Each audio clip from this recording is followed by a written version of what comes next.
But also, I don't know none of y'all's friends who just be taking you to Bali, okay? She took all of us to Bali. That's how this all started.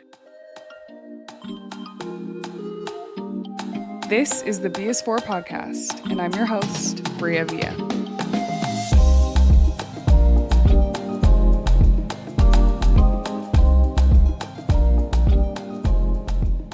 Hey y'all, welcome back to the thebisfor podcast. I'm your host, Bria Villa, and today we are going to talk about the recent trip that I had to Bali and how life-changing it was. I am going to tell you all about the trip, the things that I learned from the trip, and how I came back a changed person. Literally the best trip I've ever had in my life, one of the most incredible experiences I've ever had. And it was with a group of women that I have worked so closely with over the last year, but got to experience them in such a new way. And I cannot wait to tell y'all about it. So today, the B is for Bali, because Bali literally has a piece of my heart. And if it weren't for one of my best friend's weddings immediately after the trip, I would have stayed there. There is a part of me that is still in Bali. And honestly, there's a part of me that also wants to move there for a little bit of time. I don't know how long, I don't know when, but will I be moving to Bali? Potentially. It's not out of question, okay? I loved it there, and I just have to set the stage a little bit as to why I went to Bali, how I went to Bali, what the experience was like. But before I do that, I want to share with you that this isn't just an episode for me to talk about my trip, because I want you to get something out of this too.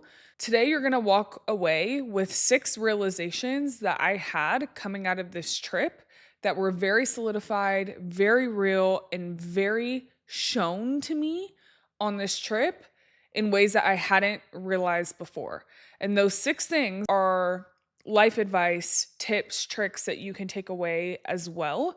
So stay with me, because not only will you hear the fun, cool aspects about this trip and what made it so beautiful, but you'll also be able to get life lessons that I learned out of this trip for you to take away and apply to your life as well. So without further ado, let's talk about why I even went to Bali. So I haven't been able to talk about this yet, but it actually just released last month.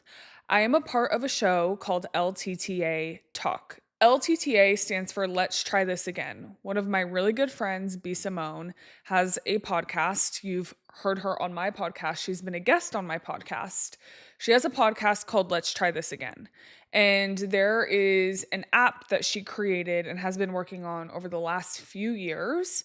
And this app has a show on the app. So you have to get a subscription to the app, which go download the app, buy the subscription. It's so worth it. She built the most beautiful app, and it has LTTA Talk on it. It has fitness plans on it. It has affirmations on it. And the whole purpose of the app is to create a community for women to heal, grow, evolve together. So cool. Absolutely love it. And she called me up a few years ago, or not a few years ago. She called me up last year, and she was like, hey, I'm building this app. This is the vision for it. I hand selected a group of 10 women that I feel like really embody the message, the purpose, the essence of this app. And you're one of those people. And I would really love for you to come on a show that we're creating solely for the app to create community, to talk amongst these 10 women and heal, grow, evolve together. And I was so honored to be a part of something like this. I was like, are you kidding me? Absolutely. Yes. Sign me up. Like, it sounded like the most incredible experience, and it turned out to be so much better than what my expectations even were. And so I was so excited to get involved in this. And last year we actually filmed 4 seasons, 4 of LTTA Talk. And LTTA Talk is just a rotation of us 10 women who all come from different backgrounds, different ages, different experiences, different cities. We all do different things. Some of us are entrepreneurs, some of us are influencers, some of us are corporate girlies, and all of us have just diverse thoughts, perspectives, and we come together and talk about very real topics, and we heal in real time together. And we built such a community when we filmed the 4 seasons last year. Fast forward, we're on a call in February of 2025, and B. Simone, I call her Braylon. Her name is Braylon, but the internet knows her as B Simone. And B, if you're watching this, if you're listening to this, I love you.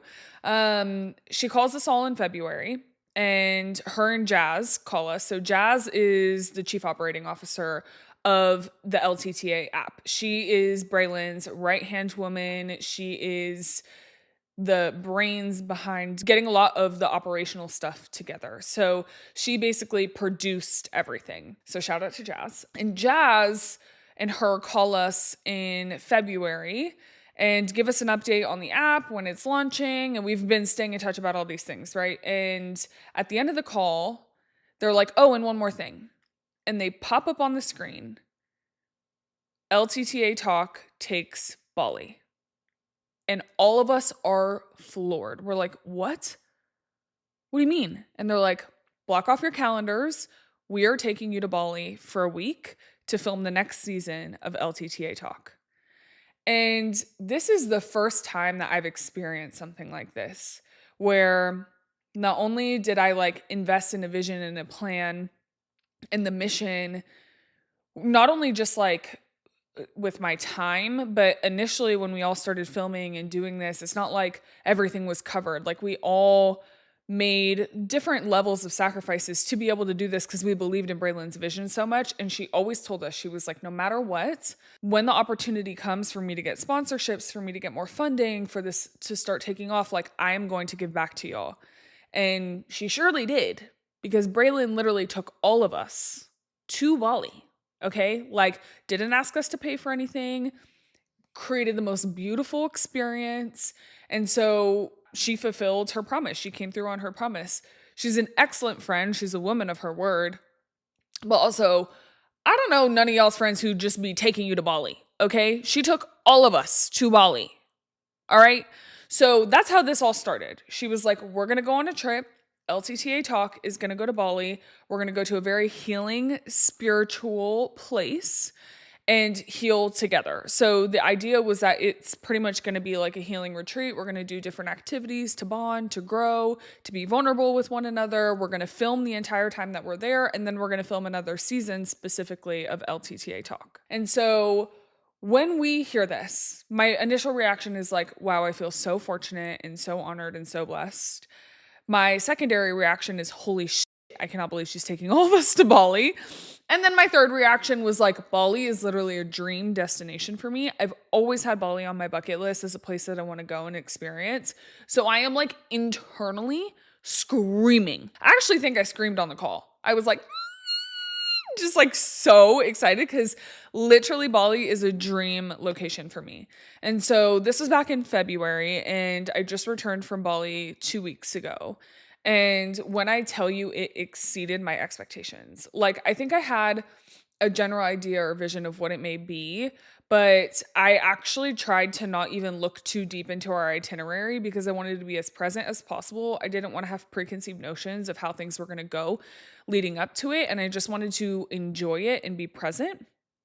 And so it was incredible. Like if someone asked me to do the 30 hours of travel again, I would do it in a heartbeat. I would do it tomorrow. If someone was like, pack your bags, you're going to Bali tomorrow, I'd be like, okay, I'm on my way. Like and that's the longest I've ever traveled, going from the US to Bali.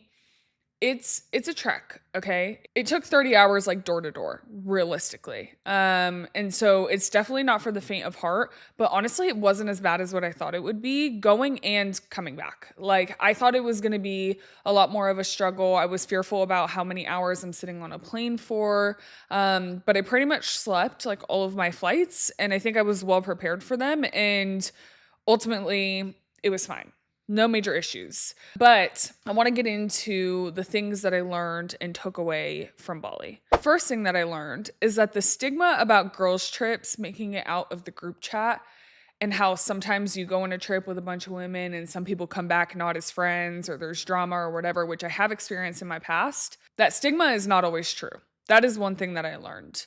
When I went on this trip, I learned that when it's a bunch of women, mature women with similar heart postures, intentions, mindsets are going to a space together as long as everyone is pretty much on the same page, regardless of nuanced personalities, different interests, there's not really going to be drama that comes from the trip because everybody's there for the right reasons. And that's 100% what happened. I am not going to lie. I was like 10 women on a trip together who haven't all traveled together before, going 30 hours, okay, is going to probably either just bring something out. I didn't expect for there to be drama by any means because this group is very drama free. But I expected, like typical stuff like, oh, if there's a delay or if there's something that someone doesn't want to do and something someone does want to do, maybe an attitude or something like that, or like people getting frustrated or whatever. When I tell you, I was floored that there was none of that. I was shocked, but not shocked at the same time. I was shocked because that is so not the norm, but I wasn't shocked because I knew exactly who I was going with and the intentions of the women and the hearts of the women. And it was just so clear to me that, like, when you are mature, when you care about the people around you, when you're aligned to the mission of like if you're aligned to the purpose of what you're doing, there's not really room for like ego or pride or selfishness to step in because everybody is aligned, mature, and on the same path. And so this trip was so drama free. It was so healing. It was so loving. Like, I grew so much deeper in my bonds with each of these women in unique ways that I hadn't when we had filmed the 4 seasons prior last year. And I think a few reasons. One, when we filmed last year, the interactions that we had with one another were either on the couch with microphones talking because we wanted to save a lot of that natural dialogue for the actual show itself, or it was in between episodes, which wasn't a ton of time and we were in production. So it's not like we could just like be loud while people are filming if you're not on set. And so we didn't get a ton of interpersonal time the last 4 seasons other than on the couch and in between episodes. So I think that's part of it, is like we just got a lot more downtime together and quality time that we were able to spend with one another. But 2, in that quality time, we all leaned in. There was not a single person, and I think that this is something we've talked about in the past, and my friend Madi, who's a part of the group, mentioned this, is she's gone on brand trips, she's gone on influencer trips before, and unfortunately there's been women or people that she's worked with who are one way in front of the camera, and then as soon as the cameras turn off, they like dissociate or they act a totally different way. All the women beautifully were themselves. All the women remain the same on and off camera. Like, what you see is what you get, literally. And so it was so nice because everybody was leaned in. Everybody was willing to build these connections. Everybody was willing to ask each other questions, learn more about each other, learn more about our stories, support one another. Like, the amount of time that we spent just talking and conversing and getting to know each other better. Like, in Bali, something that we did not account for on the trip is that majority of people in Bali take scooters everywhere because the traffic is actually pretty bad. And so if it says that it's going to take an hour to get somewhere, that's an hour by scooter. It's 2 hours by car, double it. So we all had like this Sprinter or like this van that we were in the entire trip. But the downtime that we got in the car was some of the best memories because we had such good conversations and alone time together to really learn about one another. And it opened my eyes to just so many things that all of these women have experienced and been through. And I was able to get so much deeper with all of them that by the end of the trip, we literally formed a bond that is so rare and so beautiful. If I thought that I was close with them prior to this trip just like opened my eyes to a whole new level of like women, friendships, and like the way that things should go. And we're all different ages. Like, we're all different backgrounds, and we all found common ground to like really stand on and be the cornerstone of all of our friendships. And it was so funny. The last night that we were there is like the night that we really let loose and had fun because we had fun the whole trip, but like we actually went to a club and like went out and partied and had a fun moment. The rest of the trip was so focused on healing, and all of us are literally like so out of the party stage. Like I'm actually the youngest in the group. So like when I tell you all of us are so not turn up queens anymore, like we all were in bed by like 10 every single night. I'm serious. The last night we just were like, let's go up. Like let's just have a good time. We got a section at this beautiful club called, I believe it's called Savaya. It's like the most incredible outdoor like beach club in Bali. And we got a section. And when I tell you, when men be like, what are you doing out with your girlfriends? Let me tell y'all something. We sat at the section, we drank, we had a good time. All we did was eat and play games with each other. I'm not kidding.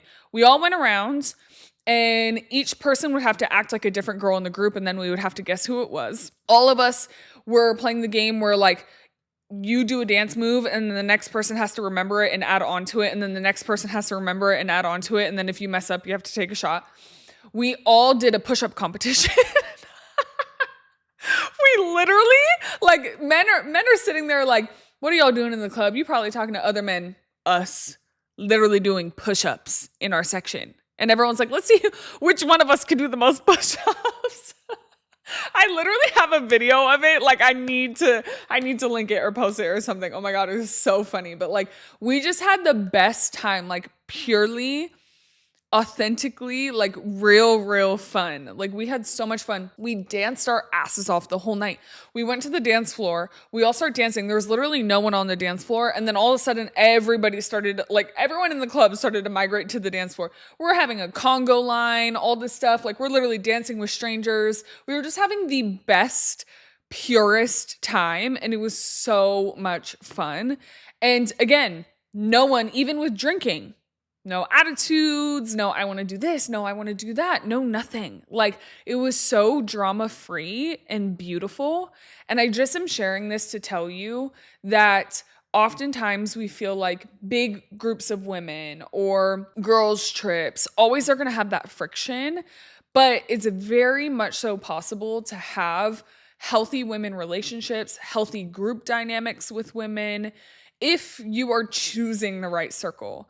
And I have to give credit to Braylon for this because she hand selected each woman in this group with deep intention, knowing all of our personalities, our backgrounds, everything. And she did her big one when she selected this group because it is very clear now why we were all selected. And the synergy and the energy has just been incredible. I share all that to say, maybe at face value, like all of us and all our different backgrounds and everything, we wouldn't have crossed paths or we wouldn't have like initially been friends. But because this group was brought together in this way, it showed me just a new level of friendships that you can have and bonds that you can create with women, even if they're totally different than you. It's so funny, like coming out of the trip, one of the women, Monica, and I call her Mo, Monica Scher, I've always adored her. I've loved her since the very beginning, but we got super close on the trip and we have the biggest age gap between us. Like she's the oldest in the group. I'm the youngest in the group. And you may not have expected that at first because like we literally have just grown up in different times. But when I tell you, like we are so connected, our personalities, our energies, our backgrounds, the things that we've experienced are actually so similar. It's like you just never know who you can create a really strong relationship with, and you just have to get to know them. And so the lesson that came out of this is girls' trips can be drama-free. And when you lean in and the people around you are also leaning in, very beautiful things can happen. You never know what types of bonds or relationships you can create. Just lean in. And that goes to the second thing that I learned from this trip. You get out what you put in. Me mentioning, the way that we leaned in, it's not just the way that we leaned into each other, it's the way that we leaned into everything around us. For example, we leaned into the culture. We leaned into understanding the history of Bali, understanding the culture of Bali, asking questions about the predominant religion in Bali. Even if everyone in the group didn't practice this religion, we wanted to understand the way that it impacted the culture and the people, and how things were set up in Bali and what the societal norms were in Bali. We leaned into our camera crew. So we had a camera crew that followed us around the entire time that we were there. And when I tell you, leaning into them was one of the best things we could have done. We built such good relationships with them. They opened up to us in so many ways. They taught us a lot about themselves. They taught us a lot about what they observed in us as a group. They taught us a lot about the cultures and the nuances of Bali. And we built such good, trusting relationships with them. When we leaned into our tour guide in certain moments and understanding the history of Bali, and even down to little things like the offerings that are made every day and what you typically put into those offerings. Like, we were just very conscious and aware of the energy that we were being surrounded by. And instead of coming in and trying to impose our way of doing onto Bali, we came in, we leaned in and wanted to embrace the ways of doing of Bali onto us. And that was really profound and beautiful. A lot of the women are good about being intentional in that way. But I think all of us really had that same posture. And I feel like I got so much out of it by being just very present and being able to understand what makes Bali Bali. For example, in Bali, there are not supermarkets. There's not a Walmart, there's not a Target, there's no like a major chain grocery store. Everything is local, everything is curated by the people there. When you go to restaurants, they are not importing food from everywhere. The service is typically a lot slower than it would be in the States. Their pace of life is slower, but like if you are going to a restaurant, you have to anticipate being there a few hours because it's going to take a while from when you order to when the food comes out. And we started to really lean in and dig in on as to why that was. And we're at a restaurant one day and the food is taking a while, and we knew it was going to take a while.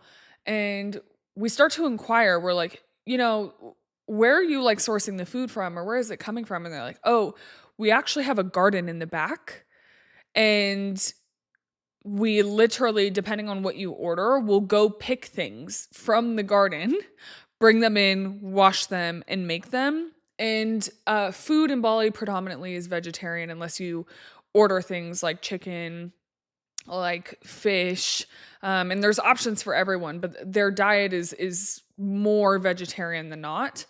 And when we were at this restaurant, we're like, no way. And so we kind of start to walk around because it was on the property of a hotel. So there's like walking room and you can kind of like explore, and it's a little bit hilly.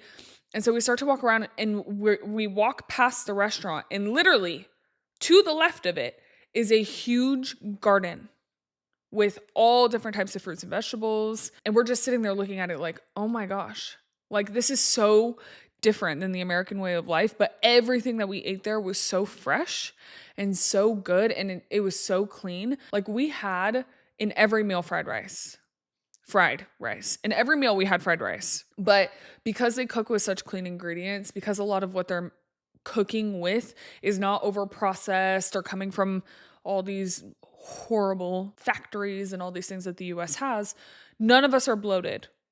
None of us feel like we have a bunch of oil sitting in our gut. None of us, like, we all felt totally fine the whole trip. No stomach issues. Everybody felt great. It just goes to show, like, the patience that you have in those moments is because you're getting such better quality, and you're pouring your dollars into people who do things with that love, with that respect to the earth, with patience, with kindness, and with intention. And that's just their way of being, their way of doing it. So natural for them. And as we're living in such a fast-paced society here in the US, or here like on the Western hemisphere, a lot of us are so used to the go, go, go and the busy. When we put in patience, we got more intention. When we leaned into the culture, we received so much beauty of the culture. When we leaned into each other, we received so much of the goodness of one another.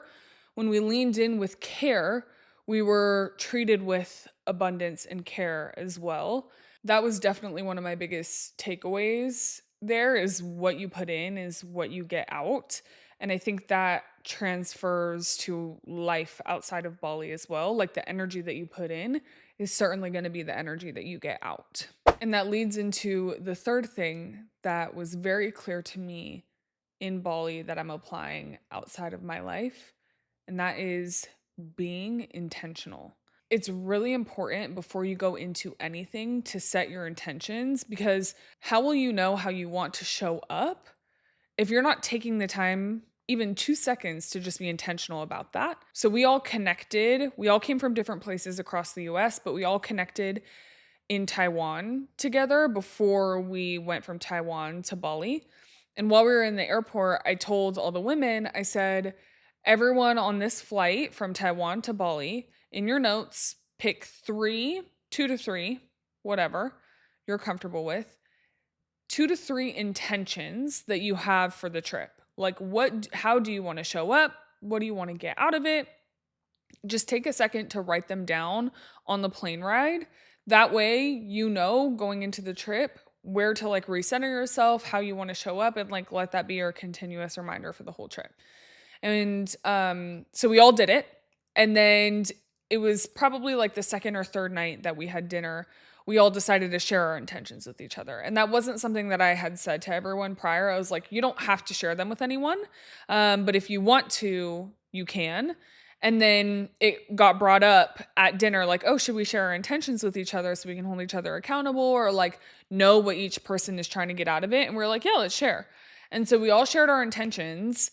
And it was so beautiful to hear how many similarities there were with the intentions. And then it was nice because it was like, oh, one thing, an intention that I had was build deeper relationships with each of the women, hear more about their stories, and walk away from the trip feeling like I've gotten closer to each of them and know more about them personally than I did going into the trip. And there was pretty much a similar sentiment across the group. So it made it that much easier to like sit down and have intentional quality time with each of them and have real deep conversations about their background or where they came from or their experiences. And I can genuinely say, leaving the trip, I learned something about each of the women that I did not know before and resonated with a lot of their stories, whether it was like things that directly applied to me or whether it was things that maybe I couldn't relate to by experience, but could relate to in empathy. And so it was so cool to just be intentional. I also was really intentional about being present. And I'll get into that in a minute, but being able to set intentions going into the trip and then feel like I lived out those intentions at the end of the trip was very, very powerful. And it was kind of like my North Star throughout the whole trip. Like each morning, I kind of read over the intentions that I set and reminded myself of how I wanted to show up. That allowed for me to show up as my best self the entire trip. And I feel like we all kept that at the forefront of all the actions that we were taking, the ways that we were moving, the way we were interacting with one another. It was just beautiful.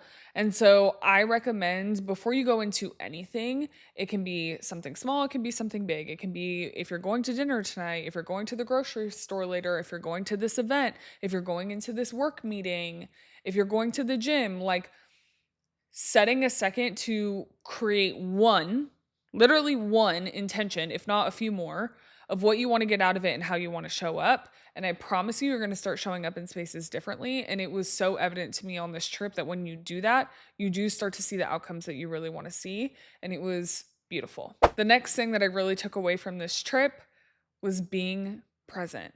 It is so important to be present. And that was actually one of my intentions going into the trip, is to be present, to be where my feet are, to not think about what's going on in the US, to not think about what's happening on my phone. I literally wrote, there is nothing more important on your phone on this trip than what's going on around you. And I really, really wanted to be intentional about being present and soaking in every single moment that I had, because I knew that a week in the grand scheme of things was not enough. It was going to go by quickly. And I can genuinely say I was so present throughout the entire trip. It really helped, though, that I was anywhere between 12 and 15 hours ahead of where all my people live. When people were posting here in the US, I was sleeping. And when I was up, everybody in the US was asleep. So it was like so nice because I was hardly on my phone. There was only a few windows throughout the day. And when I say like literally, there was like a 3-hour window in each day that I could like call people or text people or check on them. I'm not kidding. It was a very minute amount of time, but I loved it. I felt like I could totally unplug, be present, be there in that moment. And I would just catch up with people when I got back. And at first I was worried because I'm like, oh my God, if someone's trying to reach me, like, is it going to be fine? And I was like, everything is going to be fine. You will be fine. Like, be present, enjoy the moment, etc. And it was actually so nice. Like, I'm not getting emails throughout the day because it's sleeping window for everyone else that I'd be getting emails from. I'm not getting texts. I'm not getting calls. I'm not getting notifications, nothing. And so I was able to just be so present and enjoy the moment. And although I was trying to be intentional about that already, it helped that I didn't have that additional distraction. And so I felt so unplugged. I felt so unplugged. And it was so nice to sit there and be like, although we're on this trip where a lot of what we're doing is creating content, and part of like our deliverables for the trip too was to like create content and edit and all this stuff. We did that, but we still were able to be so intentional, because if we were posting, it was like we were posting at a window that we knew that we wouldn't be getting a ton of responses or whatever the case was. So we're not doing it for like reactions or anything, like, because we're not even getting it. So it was just so cool to be in the moment and be present. And it reminded me that you can create that stillness in your day-to-day life just by turning on Do Not Disturb. You can create that stillness in your day-to-day life just by putting your phone away for an hour or two. Like, it is not hard for me to bring back that feeling of presence in my day-to-day life. And I thought that, oh, I'd only be able to experience that there because I'm forced to be unplugged. But the reality is I can do that here. And since I've been back, I've been putting my phone on Do Not Disturb every single day, especially during like certain windows of the day, because I'm like, no. Like, this is my time for me, and I'll get back to people when I need to get back to people. And I've like kind of adopted that mindset. And so huge takeaway from that trip was just be present. Take the time to be present. I know coming back to the hustle and bustle of the culture that we have here in the States is not easy. It was really hard for me to adjust when I got back because I felt like I got thrown into the deep end with like our hustle culture and how fast everybody moves. And so me being able to put my phone on Do Not Disturb, me being able to kind of step away from it for a few hours a day allowed me to kind of take control back. And so literally the first week that I got back, I would get in bed by 7:30. My phone would be on Do Not Disturb all day, but it'd be like on a deeper Do Not Disturb at that time. Get in bed at 7:30, read a book, fall asleep by 8:30, wake up at 5, go work out. I put myself in a routine to where like I wasn't even up doom scrolling and all the things because I wanted to keep that level of presence here with me. And that felt like something I could control. And that's actually worked out really well for me. So being present is so important. You will miss the good moments if you are not present. That leads me into the next thing I learned, which is the internet is not real life, babe. The internet is not real life. What you see on the internet is a fraction of a story. What you see on the internet is a highlight reel or a piece of a bigger picture. What you see on the internet is also a piece of a very fractured society. So I need you to understand, and I will be very clear, that the narratives that people write on the internet, the assumptions that people make on the internet, the judgments that people make on the internet are often, majority of the time, very inaccurate. They do not tell the big picture. If anything, they don't tell the truth at all. And so as we went into the trip, there were things that were coming out on the internet, and it was so far off from reality. And we had to just like tune that stuff out and know the truth about where we were, who we were. And I honestly even debated talking about this because I don't even want to give it too much attention. But I think the truth is, if you do not know them in person, you don't know them. If they are not your friend, you don't know them. If you know them on the internet, you don't actually know them. You know pieces of them. You all know the Bria that I show you on this podcast. You know, the Bria that you see on Instagram, that is a fragment of my life. And so you need to realize and consider that for every single person that you follow on the internet. These parasocial relationships are weird. I'm going to be honest with you, they're weird. You don't know these people. And so the things that you see on the internet are not the full truth, and the internet is not fully reality. You are going to see some of the most beautiful, incredible parts of this Bali trip that we love for you to see. But the reality is there were so many beautiful things that we didn't fully capture. The small in-between conversations that we were having in the car, that we were having in the villa, the moments of us getting ready together, that stuff you're not seeing. And so even though there's going to be a lot of content that comes out about this trip that you're going to see and you're going to feel like, oh my God, I was there. I could see it. I knew it. Like, I follow all these women. I see their lives. Like, yes, you're going to see aspects, but it's not the big picture, babe. There's a lot more that happens that is not shown on camera. And so if you are someone who follows a lot of different influencers, you're chronically online, we're all chronically online. I'm not calling you out for being chronically online. Like, my ass is chronically online. I need you to remember that the internet is not reality. What you think you know about someone is a snippet of their life, okay? So having these think pieces on who someone is and what they do and how they move and what their friendships are like is probably very misinformed because you have a very, very small fragment of what reality actually is. So when I went to Bali and the things that I seen and the things that I experienced, I just want you to know that while I was there, I was literally thinking to myself, the internet is not reality. And sometimes the reality is way better than what the internet shows. Like, the most fun parts of that trip were the parts that we didn't even have the camera crew there. I am not kidding. The night that we went to the club that I was telling you about, camera crew was not there. Like, there are so many good, beautiful moments that we had that were the highlights of the trip that we didn't have filming and posting and showing the entire time. Okay? You are not feeling the experience and the emotions and the rawness that I felt when I sat at the base of that waterfall. We went to a waterfall in Bali that was like over 500 really, really steep steps, hard to get down. And when I tell you, all of us had like a profound spiritual experience at this waterfall. We all get to the bottom. We're in awe of this waterfall. All of us stop talking. No one even says a word to each other. We don't even have to say it. It just goes without saying. And we all immediately go into prayer and meditation. And all of us are crying. At different points, each of us are crying because we're having such a spiritual, profound experience. The camera crew maybe caught glimpses of this, but also respected our privacy in that moment. And let me tell you, even what you think that you're seeing through that's captured through that lens is not the reality of what I felt in that moment. It is indescribable how I felt in that moment.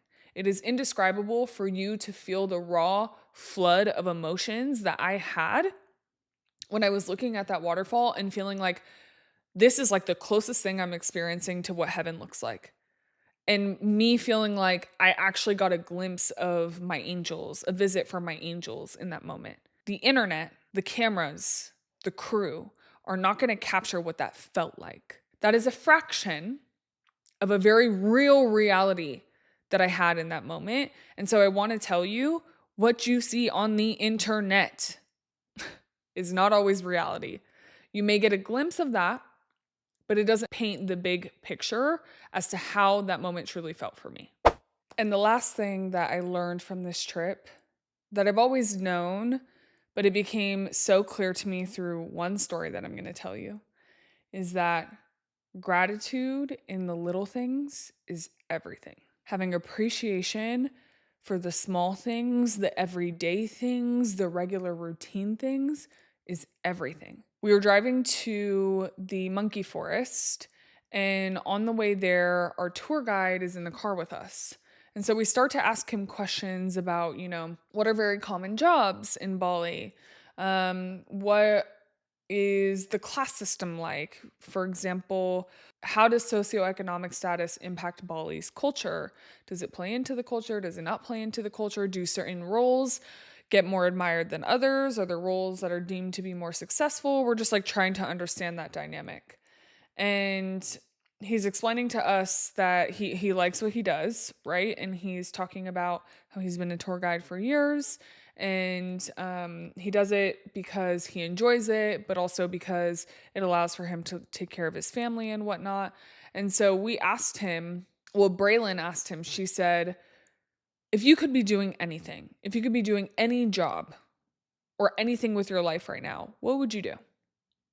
And he had the most genuine, kind answer. He said he would help at the temple, he would help with wedding ceremonies, he would help take care of the community, he would just get more involved in service, which he already does. That's how he spends his free time.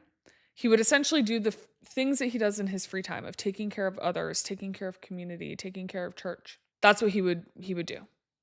Like if he could be doing anything, that's what he would do. And what this man essentially told us is like acts of service that he does are the things that he would be doing full time if money didn't matter, if making a living didn't matter, etc.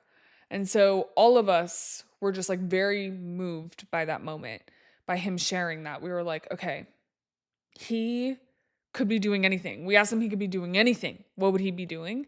And that's what he says. And I think a lot of us, especially in the US where we have like this hustle culture, we're like, oh, we'd be a millionaire, or we'd whatever, and have these big aspirational goals of very high level titles, etc. And it made us all realize like the beauty of life is to be in community, is to take care of one another, is to take care of the earth, to take care of the resources that we have, to love thy neighbor. Like that is the beauty of life. And when we lose sight of that, we lose sight of humanity. And that was so real for me to hear, because we literally asked this man, if you could be doing anything, what would you do? And he said service. Like he literally said service.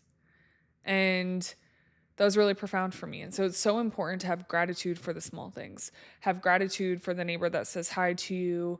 Have gratitude for the person that smiles at you down when you're walking down the aisle of the grocery store. Have gratitude for the bagger who checked out your groceries. Have gratitude for the fact that someone came and checked on you today. Have gratitude for the food that's in front of you. Have gratitude that you're alive and breathing and able to do the things that you want to do. Have gratitude for the fact that you have free time that you're able to spend on things that you're passionate about, and not lose sight of those everyday things that seem so common, that are really what makes life beautiful. And so this trip truly opened my eyes in ways that were kind of already open, but it was so much more profound and so much deeper through the experience of this trip. And so I will leave you with a recap of all the things that I learned. Girls' trips can be drama-free / surrounding yourself with a like-minded community is very powerful. Gratitude in the small things. You get out what you put in. Be present. The internet is not real life. And be intentional. Those were huge takeaways from this trip that I had, and I just wanted to share them with you all. If you want to watch some of the show, make sure that you download the LTTA app. Go to the LTTA app Instagram for more details. Make sure that you like, comment, follow, subscribe, do all the things with this podcast. It'll help me be able to continue to do this podcast, so I really appreciate it. And I appreciate your listening ears. I hope that you took something away from this conversation today, and I can't wait for our next conversation next week. Remember, audio drops every Monday, video drops every Tuesday. I will see you then.